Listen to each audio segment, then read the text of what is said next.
Sup guys, Bjorn here. Today we're taking a look at the double legendary situation for the survival hunter in the upcoming patch. We're gonna try to answer the question, which covenant do you actually play in 9.1, and we'll take a look at all of the different legendary combinations and delve into some target dummy testing. First of all though, we'll start out with the other survival hunter legendary, because you're not only gonna have the belt that changes depending on which covenant you pick, you're also gonna have your main legendary. On AoE, this is a no-brainer. You would obviously still run Wildfire Cluster here because it just does a ton of AoE damage. But what about single target? In 9.1, you ran Nessingware Trapping Apparatus with the whole Mongoose Bite build and so forth and so on, but that's really bad now with the new tier set, so is there anything else? And the answer is sadly no, because all of the Survival Hunter legendaries are pretty bad.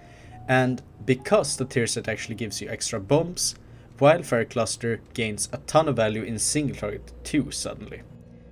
There's also a bug, surprise surprise, that further enhances this interaction. If you watched my last video on the Survival Hunter, you'll know that the tier set has many bugs. But one I didn't notice in that video was the fact that whenever you spend a tier set proc, you actually reduce bomb cooldowns by 5 whole seconds. This makes the tier set a lot stronger than intended, especially on single target where you can just keep spamming kill commands. It also feeds into this whole loop. Whenever you proc a lot, you also gain a lot more bombs, which makes you cycle through them more quickly, which makes you gain more pheromone bombs, which in turn makes you gain even more bombs because you can just keep resetting kill command. Whenever you get into that loop, and we're gonna take a look at that loop later in the target dummy testing, you obviously end up spending so much more bombs than you would normally do in 9.1. This means that Wildfire Cluster goes from being like just a couple of percent to somewhere around 8% of my overall damage, even on single target. If they end up fixing all of those bugs, it's very likely that Wildfire Cluster will become worse on single target. However, there isn't really a big legendary to take its spot here. We have the Serpent Sting legendary. Wherever you Raptor Strike, you consume some charges of Serpent Sting. Isn't really that great, and I think that considering the tier set still gives you extra procs of Wildfire Bomb regardless of the bugs or not, I think that Wildfire Cluster is actually gonna end up being our best single target legendary in 9.2, and you'll probably play Wildfire Cluster in all scenarios combined with the Covenant legendary. And these bugs also make it really hard to test the double legendaries in a real way, because not only is Wildfire Cluster suddenly the best single target Leggo, the playstyle is also changing quite a lot when you're suddenly maybe not Raptor striking as much and you're just using a ton of bombs, a ton of kill commands. This means that the other legendaries aren't really interacting as they should either. And if the playstyle changes a lot when these bugs get fixed, then some of this testing might be somewhat obsolete. Now, that's why I wouldn't really recommend looking at any numbers here, any raw damage or anything like that. More about how the Covenant spells end up interacting with our kit and how they end up contributing to our overall damage. So we have Venthyr, Nightfade, Necrolord and Kyrian obviously, and at first glance everything actually looks fairly viable. So let's start in single target with Venthyr. Here we have Flayed Shot combined with Pouch of Razor Fragments. Flayed Shot is a great single target ability. It does a lot of damage, it has a high uptime, a pretty short CD, so you're gonna end up pressing it a lot, and it also enables Kill Shot to be used whenever it procs. So you'll actually gain 2 rotational abilities, which is great for the Survival Hunter. It's something that makes the single target rotation feel a lot more fun, a lot more interesting. You also turn into somewhat of a proc machine here, because you'll get the kill command procs, you'll have to press Flayed Shot pretty often, and you'll also get the procs from obviously kill command resets, but also from the tier set. Another thing to note is that Kill Shot scales with mastery, it scales with crit, so helping out those stats a little bit is really nice for the Survival Hunter single target. But the big problem with Venthyr is obviously the AoE. Now you'll see that the legendary has an AoE component to it. It deals damage to 6 targets, and it does carry some value on like 2, 3, 4 targets maybe if you're still doing single target damage there. But as soon as you're transitioning into your AoE rotation, as soon as the target count is increasing, you're obviously going to lose a lot of value, not only due to the fact that you won't be pressing Flayed Shot and Kill Shot as often maybe, but also just due to the fact that the other covenants that we're going to take a look at later, all of them are very good at AoE. When it comes to single target, however, Venthyr is still just the straight up best Covenant, because Flayed Shot ends up contributing a lot to your damage with those kill shot procs, and the Legendary is no slouch either. Even though the Legendary is just passive, it ends up doing about 3% of my overall damage, while as Flayed Shot and Kill Shot combined does about 9, so overall about a 12% damage increase there, which is pretty damn strong. As for Soul Binds, it's a little bit up in the air. I think Theater currently sims best, but that's with the old APL with the Mongoose Bite build, so that might very well lose some value because you're not really using the mastery from Theater. So personally, I think that Nadja is probably going to become the best Soulbind. You'll get the Euphoria, you'll get the Fatal Flaw, you'll get all of those really nice passives, and Survival currently just scales even better with haste than it has in a long time, I think. So that's my predictions. Nadja, Venthyr on single target, and it's gonna be playable in dungeons, but you lose a lot of AoE compared to the other covenants. It's Biz on single target, maybe 2 targets as well, but it's gonna start losing value the higher you go. And in theory, the next jump in number of targets should be Night Fae. Here you have Wild Spirits with Fragments of the Elder Antlers. And this should in theory gain a lot of value in 1, 2, 3, 4 targets obviously, but in reality it's quite mediocre still in terms of damage. It's still behind Venthyr in single targets, probably still behind Venthyr in 2 targets, and after 2 targets it pretty much starts losing out to Kyrian and Necrolord. So there's no real point in ever playing Night Fae here. You do have some really good 2-minute 4 target cleave obviously with the tier set, but considering that it's 2-minute cooldown, considering that it only really benefits on 4 targets the most, there isn't really a lot of situations where you might ever want this, right? You wouldn't really want to bring this to any dungeon necessarily, and when it comes to raid encounters, there's only the Prototype Pantheon that even has 4 targets.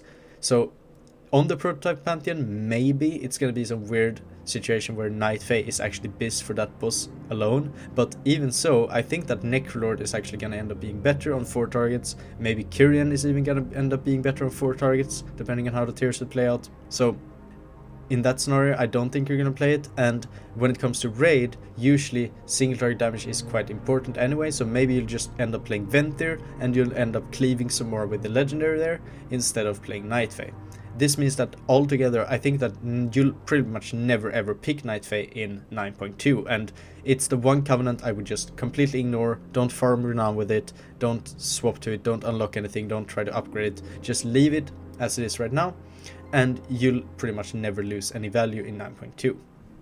If, however, you really want to play Night Fae, you play it for the aesthetics, you just like Wild Spirits maybe, I think it's completely fine. It's not going to be massively behind in single target or AoE. I mean, okay, it's probably going to be massively behind in uncapped AoE for sure compared to Necrolord. When it comes to the more realistic values on single target and small target cleave AoE, I think it's going to be pretty fine. It's not going to be very far behind. And in terms of Soulbind, you definitely want to play Dreamweaver here, because Dreamweaver gives you a 24-second haste window whenever you press Wild Spirits. Really strong with Coordinated Assault, very good with the tier set with the current Survival Hunter build, just massive haste and joy. So definitely play Dreamweaver. But what if the tank pulls a little bit higher than 4 targets, right? What if you're in actual dungeon? Well, then introducing Necrolord and Death Chakram and Bag of Munitions. This is an incredible legendary tied to a pretty mediocre ability. I would say that Death Chakram isn't really that great in any scenario. You don't really benefit from the physical amp very much, you don't really benefit from the focus generation very much, and the damage of the ability is pretty mediocre. So the only reason that you're ever picking Necrolord is for the Bag of Munitions legendary.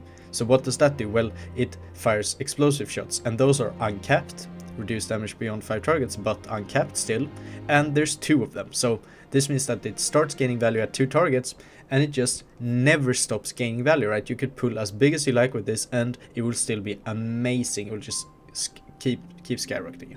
The damage is really strong, the cooldown is pretty low as well, comparable to the Kyrian cooldown, so you'll have it for pretty much every single pack or every other pack.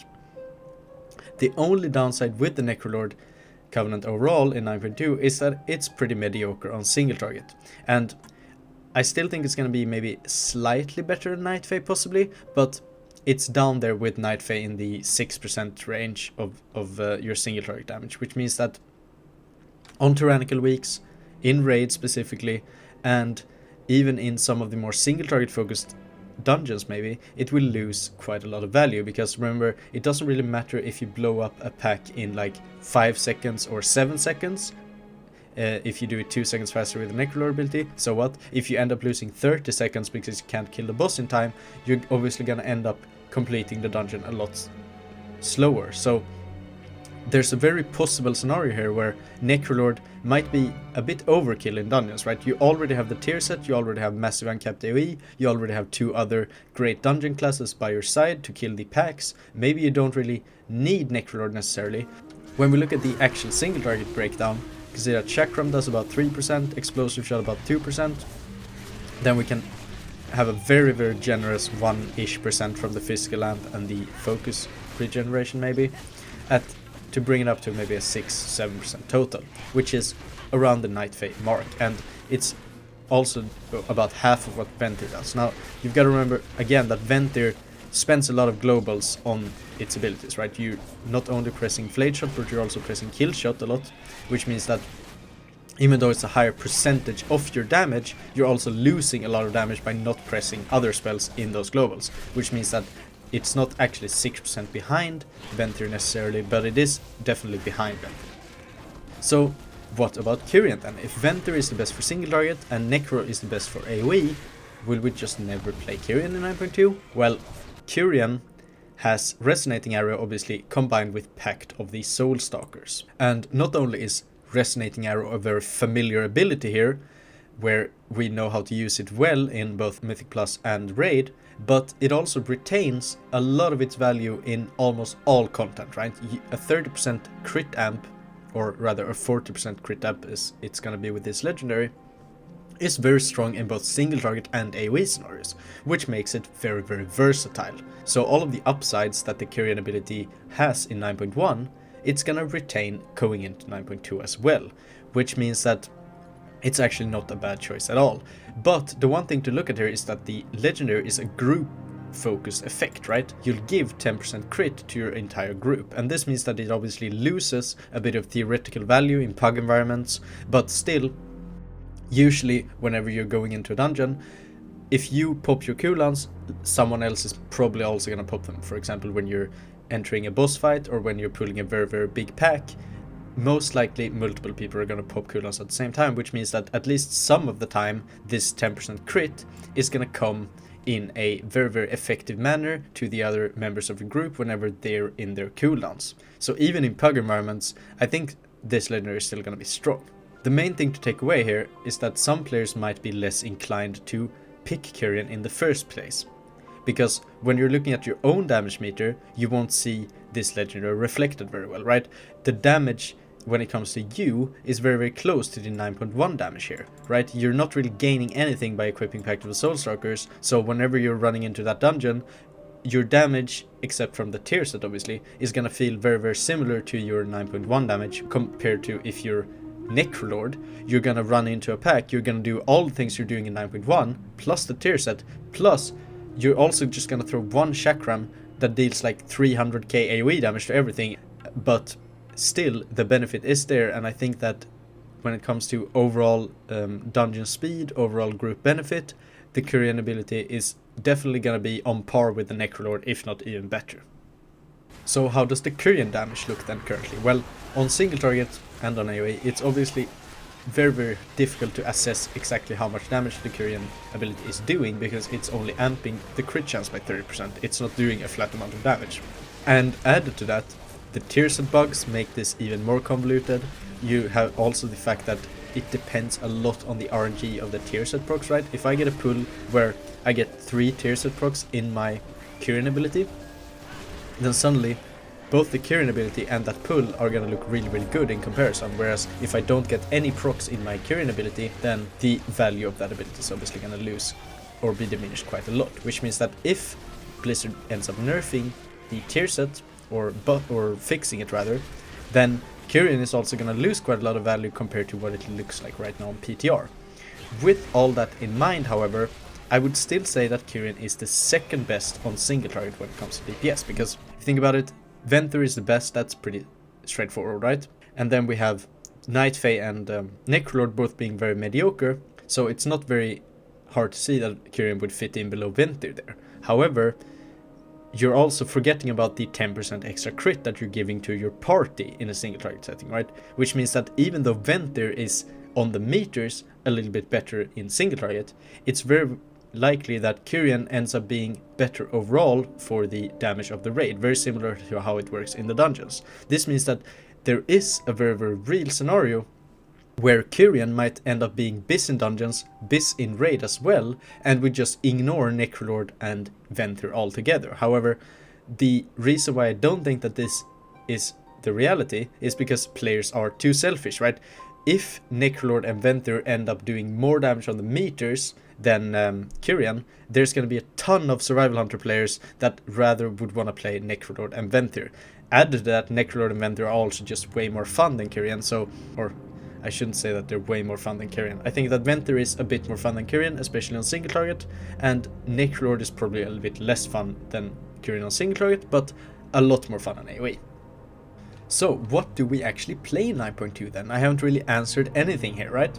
Well, first of all, Covenants are swappable, guys, if you had forgotten. So we don't really need to actually settle down for one thing. Now I know that there might be some of you who doesn't really want to swap around with Covenants, maybe haven't farmed Renown, and you just want to choose one Covenant. Well, in that scenario, I am just gonna have to say it out loud. Kyrian is just the most versatile still, because not only are you useful in single target, you're useful in AoE, you're buffing your party, and you don't really have to swap Covenants for 9.2. So there's just so many things speaking for Kyrian right now when it comes to that perspective. However, if you do want to try out multiple different Covenants in 9.2, which I think you definitely should, it's going to be a lot of fun, then you're suddenly in this scenario where you can ignore Night Fae, but the other three Covenants are actually all very strong and all have merits to playing them in different scenarios, which means that you would probably want to farm all those Covenants to Renown 80, or at least close to it.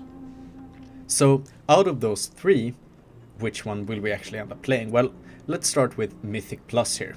I don't think that it will be necessary to play Necrolord or Kyrian to succeed in the 9.2 dungeons, because the tier set is really, really strong on AoE, and Survival can already hold its own in AoE compared to most other classes. So with the addition of that tier set, I think we're gonna be in the upper echelon of AoE classes already, and we don't really need to add that extra boost of Necrolord or Kyrian AoE to really succeed. This means that Venthyr in theory could be played in the dungeons if you want to smooth out your profile a little bit, if you don't want to lag behind on the bosses as much, and you also want to provide some really nice value to the big single target mobs in, for example, Theater of Pain or Spires. The thing that speaks for this as well is that with the tier set and how it works currently, whenever you're popping your cooldowns, Bloodlust maybe, Power Infusion, Haste Trinkets, whatever it is, you're actually pumping with a tier set, because the tier set scales incredibly well of haste.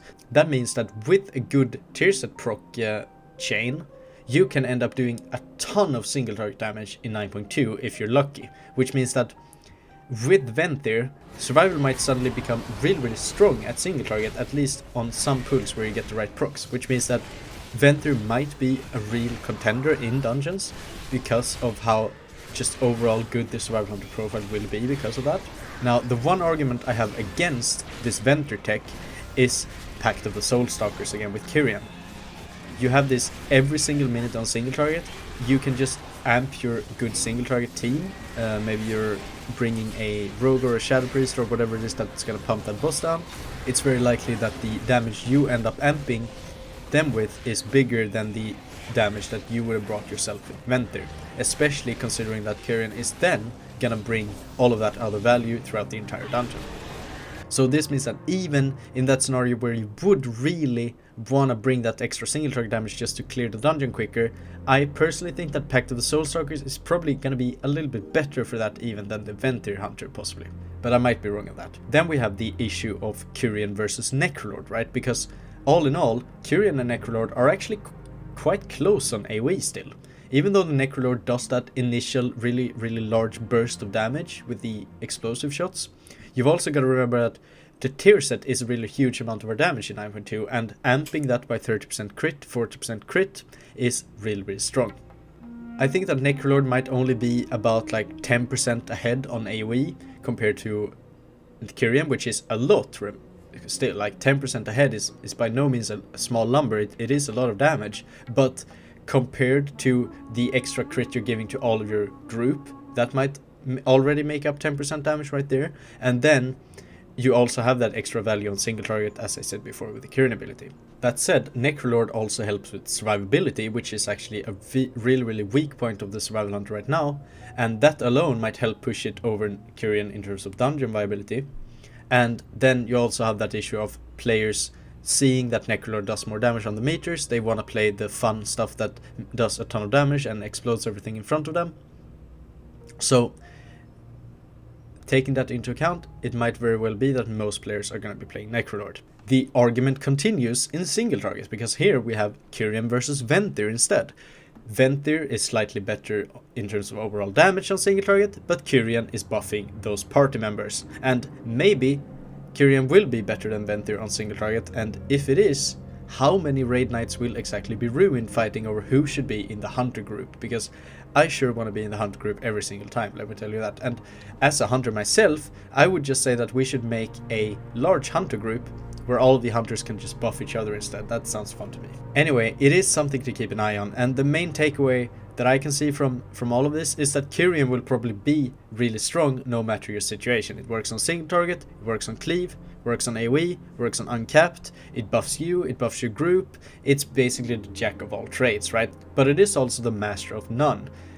Because if you're looking for single target output, it is just Venthyr, that's simply the best. And if you're looking for AoE output, it's simply Necrolord. So all in all, this is basically the dream scenario for Covenant balance. Every ability and legendary combo has its place in the meta. Even Night Fae in theory should be the cleave Covenant right now, even though it isn't really when you look at the practical numbers still. And because of Covenants actually being swappable, this dream scenario is crucially a dream scenario and not a nightmare scenario here, where we can actually get the best of all worlds, we can swap around as much as we like, and this fact combined with the tier set in 9.2, that's just incredible, makes Survival Hunter look great for the next patch. I think that we will have a fun tier set, great single target potential, great AoE potential, numbers looking strong across the board, as well as a good double legendary combo for pretty much every situation. You can swap them around, you can try them out,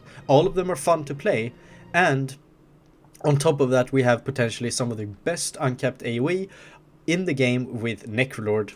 We have some really strong single target output with Venthyr plus all of the tier set bugs, and if we get nerfed to the ground, if the tier set gets gutted, we still at least have that party buffing capabilities with the Kyrian legendary if we just end up being a buff bot at the bottom of the damage meters, as we've always been. Well, I wonder what you guys think about the Covenants for 9.2. Which one are you gonna pick? Are you gonna try them out? Are you gonna stick to one throughout the entire patch? Which one are you most excited to play with? And most importantly, how long will it take Blizzard to pull the ripcord in the next expansion?